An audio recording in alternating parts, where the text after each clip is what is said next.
그들의 말을 하물과 그의 아들 세겜이 좋게 여기므로 이 소년이 그 일 행하기를 지체하지 아니하였으니 그가 야곱의 딸을 사랑함이며 그는 그의 아버지 집에서 가장 존귀하였더라. 하물과 그의 아들 세겜이 그들의 성읍 문에 이르러 그들의 성읍 사람들에게 말하여 이르되 이 사람들은 우리와 친목하고 이 땅은 넓어 그들을 용납할 만하니 그들이 여기서 거주하며 매매하게 하고 우리가 그들의 딸들을 아내로 데려오고 우리 딸들도 그들에게 주자. 그러나 우리 중에 모든 남자가 그들이 할례를 받음같이 할례를 받아야 그 사람들이 우리와 함께 거주하여 한 민족 되기를 허락할 것이라. 그러면 그들의 가축과 재산과 그들의 모든 백짐승이 우리의 소유가 되지 않겠느냐. 다만 그들의 말대로 하자. 그러면 그들이 우리와 함께 거주하리라. 성문으로 출입하는 모든 자가 하물과 그의 아들 세겜의 말을 듣고 성문으로 출입하는 그 모든 남자가 할례를 받으니라. 제3일에 아직 그들이 아파할 때에 야곱의 두 아들 디나의 오라버니 시몬과 레위가 각기 칼을 가지고 가서 몰래 그 성읍을 기습하여 그 모든 남자를 죽이고 칼로 하몰과 그의 아들 세겜을 죽이고 디나를 세겜의 집에서 데려오고 야곱의 여러 아들이 그 시체에 있는 성읍으로 가서 노략하였으니 이는 그들이 그들의 누이를 더럽힌 까닭이라. 그들이 양과 소와 나귀와 그 성읍에 있는 것과 들에 있는 것과 그들의 모든 재물을 빼앗으며 그들의 자녀와 그들의 아내들을 사로잡고 집 속의 물건을 다 노략한지라. 야곱이 시몬과 레위에게 이르되 너희가 내게 화를 끼쳐 나로 하여금 이 땅의 주민 곧 가나안 족속과 브리스 족속에게 악취를 내게 하였도다.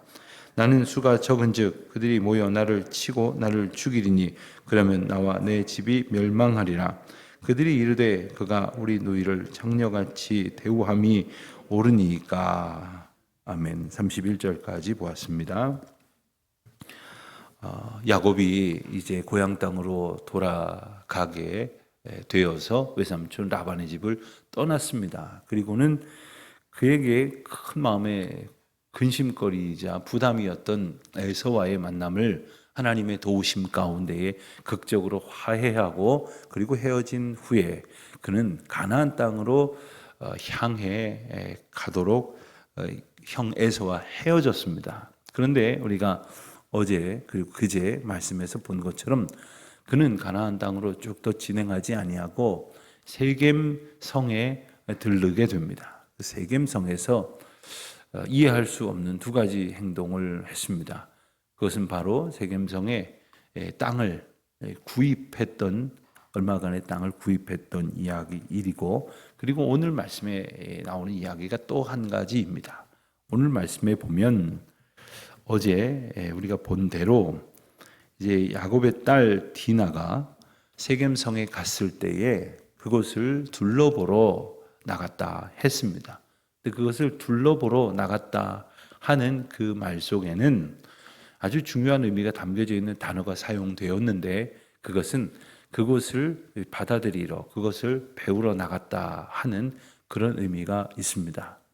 하나님의 백성이 이방 땅에 가서 이방 사람들의 삶을 배운다는 것은 하나님께서 하나님의 백성들을 이끌어 가시는 그러한 신앙적 원리 가운데 합당하지 않도록 살아갈 수도 있다는 그러한 취약한 그러한 이 영적 상태를 보여주는 것이라고 하겠습니다.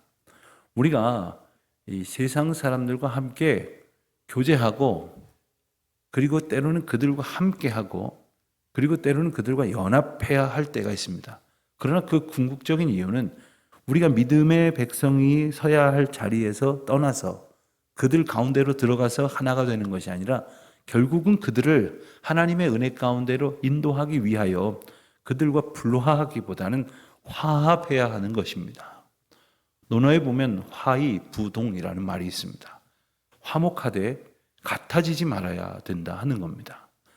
그들은 세겜 땅에 갔으나 그들의 세겜 땅에 있는 모습이 근사하게 보이고 화려하게 보이고 뭐가 좀 특별하게 있는 것처럼 보이지만 그들은 그들과 연합하여서 그들과 잠시 하나가 될 수는 있어도 결국 그들을 하나님의 백성으로 인도하기 위한 하나님의 백성에게 주신 그 사명에 충실하게 살아가야 한다는 것입니다. 그러나 디나는 물론 어린 막내딸이어서 그랬다고 치부할런지 모르지만 바로 그것이 어린 한 자녀에게만 비춰지는 것이 아니라 이 세대 가운데 비춰지는 모습이고 오늘 우리 세대 가운데 믿음으로 양육을 받아야 될 우리 자녀들에게서 나타나는 모습입니다. 어떤 분들은 아주 심각하게 여기서 많은 기도를 하나님 앞에 간절히 드리면서 주님의 긍휼을 얻고자 합니다마는 정말 많은 분들이 무감각하게 생각하고 있는 것 중에 하나가 지금 50대 이상 세대의 복음화율과 그리고 20대 이하 세대의 복음화율이 얼마나 큰 격차를 보이고 있는지 모릅니다. 대학생들의 캠퍼스는 이 아프리카나 동남아시아 미 전도 종족보다도 더 영적으로 척박한 상태입니다. 많은 교회들이 청년부가 괴멸되고 또 중고등부가 취약해지고 사라져가고 있는 이때에 과연 그들이 하루아침에 그렇게 되는 것이 아닙니다. 믿음으로 살아가야 할 백성들이 믿지 아니하는 세대를 바라보는 그 마음이 허물어지고 흐트러지는 것을 이 디나의 사건을 통해서 분명히 보여주고 있다는 것을 우리는 기억해야 합니다. 자, 디나가 그런 마음으로 구경하러 나갔다가 그 세겜성의 추장인 하몰의 아들에게 이제 욕을 보임당하는 그러한 불행한 일을 겪게 됐습니다. 이야기를 듣고 야곱의 아들들 가운데 디나가 이 레아의 딸 아닙니까? 그러니까 레아의 아들이 6이 있었는데 그 중에 둘째 아들인 시므온과 셋째 아들 레위가 격분하여서 오늘 이와 같은 그 참남한 사륙의 사건을 저지르게 된 것이 오늘 말씀의 대략입니다. 그런데 그 전에 사건이 있었습니다. 그것은 바로 이 오랍이 되는 이들이 바로 가서 이제 그들을 사륙한 것이 아니라 그들에게 뭔가 한 가지 제안을 했습니다. 그리고 그 제안은 사실 이 사건에 대한 일종의 그 해결을 위한 세겜의 추장의 어떤 노력으로부터 또 촉발이 되었다고 말할 수 있겠습니다. 세겜성 추장인 하몰은 일이 이렇게 됐으니 유감을 표시하면서도 일이 이렇게 됐으니 이제 통혼, 그러니까 서로 결혼을 통해서 교류하고 그것을 통해서 이제 가까워지자, 그리고 한 민족을 이루자, 이런 제안을 하고 있습니다. 그가 그런 제안을 했을 때에는 아마도 이유가 있었을 것인데 우선 이 자기가 아끼는 그 성읍에서 가장 존귀히 여김을 받는 아들인 이제 그 추장의 아들이 디나를 연모하고 그리고 그 사랑의 마음이 더하여졌기 때문일 수도 있겠으나 궁극적으로는 그 자기의 성읍, 그 추장이라고 하지 않았습니까? 그러니까 부족장이라고 할 것인데 그 부족을 더욱 강성하게 할 수 있기 위해서 갑자기 사람도 늘어나고 재물도 늘어나는 그러한 어떤 그 강성해지는 효과를 기대할 수가 있었을 것입니다. 그리고 그들의 가축, 짐승, 그리고 그들이 가지고 있는 모든 소유들을 이제 자신들이 차지하게 됨으로써 부자가 될 수 있을 것이라는 생각을 하게 되었던 것입니다. 자, 이제 그와 같은 제안을 받았을 때 20절 이하의 말씀을 보니까 하몰과 그의 아들이 자기 성읍에 가서 성읍 사람들을 불러 모아가지고 성읍 문에서 그들에게 말했습니다. 이 성읍 문이라고 하는 것은 성경에 자주 등장하는 그런 관용적인 표현인데 그 마을, 그 지역에 있는 지도자급 사람들이 모여서 그 공동체의 대소사를 대표적으로 의논하고 결정하는 그러한 어떤 그 대의적 기구 혹은 그러한 만남의 장소가 되겠습니다. 그런 곳에서 이야기를 합니다. 21절을 보니까 이 사람들은 우리와 친목하고 이 땅은 넓어 그들을 용납할 만하니. 자, 이제 야곱의 일가, 야곱의 가문을 말합니다. 그 사람들을 우리가 용납하게 할 만한 형편이니까 그들이 여기서 거주하고 그리고 매매하고 통상을 하고 그리고 통혼을 하도록 하자, 이런 제안을 하는 겁니다.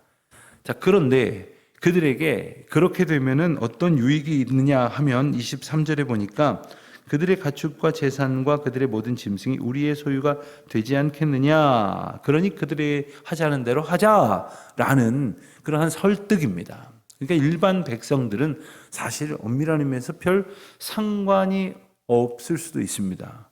그저 추장의 아들이 낯선 자기들 입장에서 볼 때 이방 소녀를 사랑한, 그로 인해서 벌어진 해프닝처럼 여길 수도 있을 것입니다. 그러나 그 모든 사람들이 구체적인 이익이 있다고 설득을 하는 겁니다. 그런데 조건이 있었습니다. 할례를 받아야 한다 하는 거죠.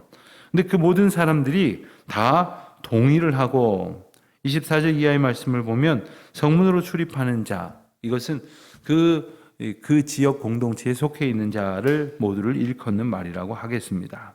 그래서 성문으로 출입하는 모든 자들, 그들 가운데에 성문으로 출입하여서 때로는 이제 전쟁에도 나아갈 수 있는, 기꺼이 나아갈 수 있는 그런 노동력을 가지고 있는 모든 사람들, 그들이 다 할례를 받게 됩니다. 25절 말씀을 보니까 제3일에 그들이 아직 아파할 때 할례를 받았으니까, 요즘처럼 약이 좋은 게 있겠습니까? 아니면은 치료를 잘 받을 수가 있었겠습니까? 3일이 되었을 때 아직 아파할 때에 야곱의 두 아들 시몬과 레위가 칼을 가지고 그 모든 남자를 죽이는 엄청난 살육의 사건이 벌어집니다. 아마도 그들은 이 할례를 늘 행해왔기 때문에 이제 며칠쯤 되면 가장 힘들고 아픈지도 며칠쯤 지나면 좀 견딜만한지를 알고 있었을 것입니다. 그러니까 하나님께서 주시는 선택받은 백성들의 표징인 할례의 사건을 악용해서 그들의 마음 가운데 있었던 이 복수심과 분노를 그것을 표출하는 기회로 삼았다는 거예요. 마치 지식이 있는 사람이 지식이 없는 사람을 속여서 그의 것을 편취하고 그리고 사기를 치는 그런 악행보다 더 나쁜 그런 모습이 바로 오늘 본문 가운데 나오는 것이라고 하겠습니다.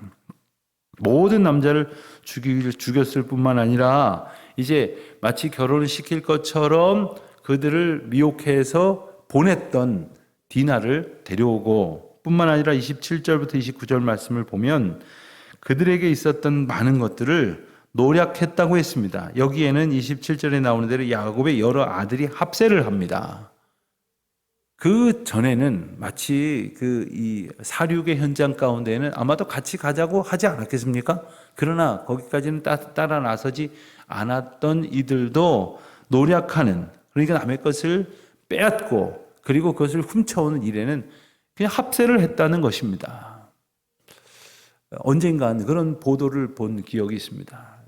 천안에 있는 그 독립기념관에 중학생들이 소풍을 갔습니다. 거기 편의점이 하나 있는데 학생들이 잠깐 이제 시간이 있을 때 거기 가서 너나 할 것 없이 하나씩 물건을 사가지고 간식을 먹으려고 했는데 줄이 길어지는데 선생님이 이제 다시 차에 타라는 시간이 가까우니까 그렇게 되면 기다렸다 정 안 되면 놓고 와야 할 것 아닙니까?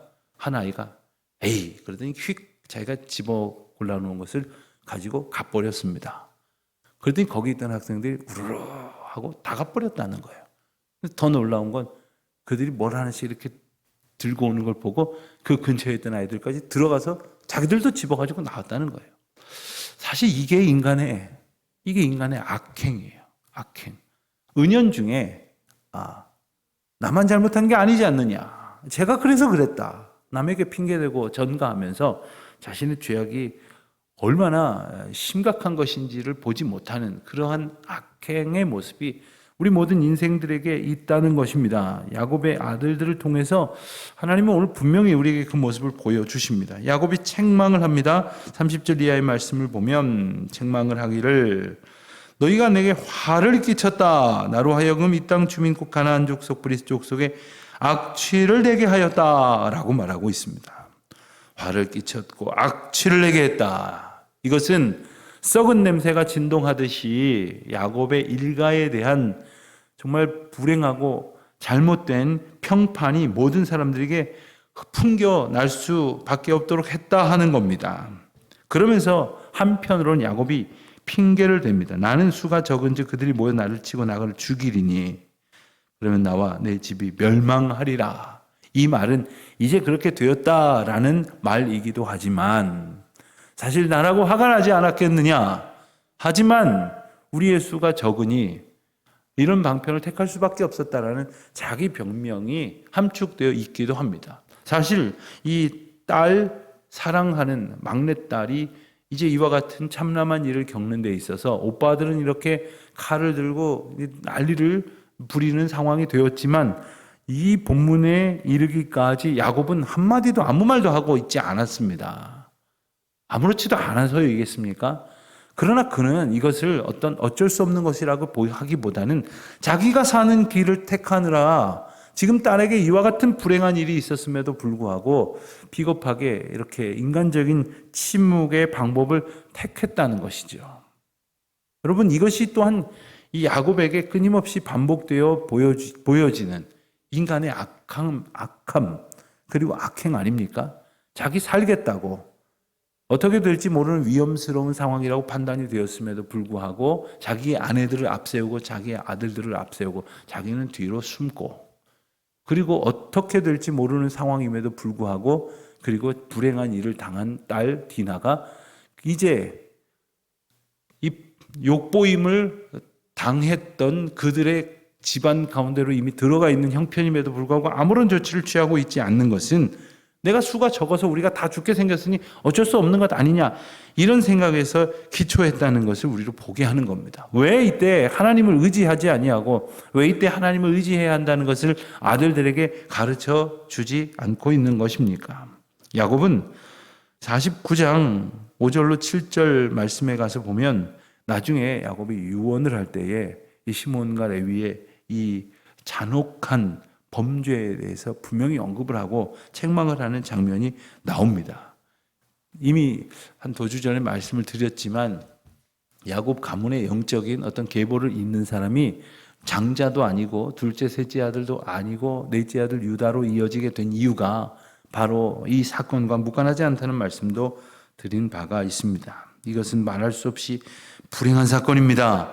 야곱이 이렇게 이제 책망을 하고 야곱이 이 안타까운 심경을 토로하고 있는데도 31절 말씀에 보면 그들이 이르되 그가 우리 누이를 창녀같이 대우함이 옳으니까 그들이 이 상황 가운데에서 하나님의 어떤 인도하심의 긍휼과 그리고 자기 마음이 힘들고 어렵고 불행하다고 여겨지는 사건임에도 불구하고 우리 하나님께서 어떻게 이끌어 가시는지에 대해서 아직도 주목하지 못하고 자기들이 가지게 된 그런 어떤 인간적인 분노에서 벗어나오지 못하고 있는 것입니다. 사실 이것이 우리에게 펼쳐지는 모습입니다. 그리고 이와 같은 우리의 감정, 우리의 기분, 우리의 자존심 이런 것이 우리에게 너무나 중요한 까닭에 이것이 다른 사람들의 생각과 부딪혀서 갈등의 원인이 되기도 하는 것입니다. 더 놀라운 것은 야곱이 이 사건으로 인해서 오히려 자기 가문을 하나님 앞에서 기도로 세우려고 하기보다는 오히려 그 땅에 정착하려고 하는 것 같은 모습을 보인다는 겁니다.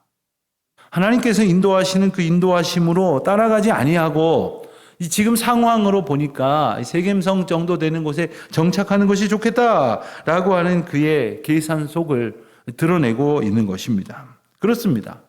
우리가 그렇습니다. 하나님의 부르심과 인도하심이 명백히 우리 마음 가운데 새겨져 있음에도 불구하고 이 정도면 되지 않았을까? 이 정도면 나한테 유익이 되지 않았을까? 하고 안주하려 하고 주저앉으려고 하는 것 그리고 오히려 쉽게 때로는 힘들어 보이는 그 하나님의 인도하심의 길로 가지 아니하고 편안해 보이는 그러한 인간적인 길로 오히려 길을 잘못 들어서고도 그것이 또한 인도하심이 아니겠느냐는 엉뚱한 그러한 생각을 하고 있는 것이 우리의 모습이 아닙니까?